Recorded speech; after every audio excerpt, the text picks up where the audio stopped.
हमारे पास एक female patients आई थी।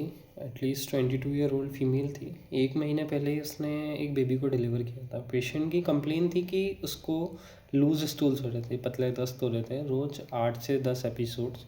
साथ ही साथ उसमें कभी कभी ब्लीडिंग भी होती थी। ऐसे पेशेंट्स को बेसिकली हमें देखना है कि पेशेंट्स को डिसीज़ क्या है, उसकी कंसिस्टेंसी क्या है। हमने उसके स्टूल के सैंपल भिजवाए, उसकी ब्लड इन्वेस्टिगेशन कराई।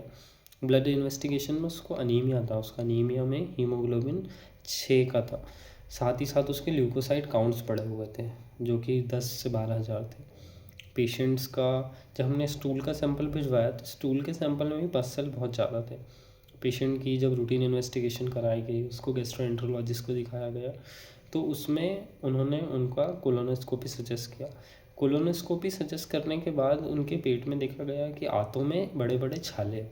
उन छालों को ठीक करने के लिए हमने उन्हें जो 5 अमाइनो सैलिसिलिक एसिड होती है वो हमने उनको प्रोवाइड कराया है। प्रोबायोटिक दिए, प्रीबायोटिक्स दिए।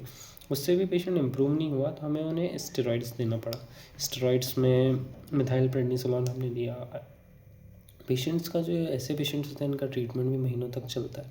और उसमें भी ये है कि ट्रीटमेंट देने के बाद भी पेशेंट का कितना अच्छा रिस्पॉन्स रहेगा उसके उतने चांसेस कम होते हैं।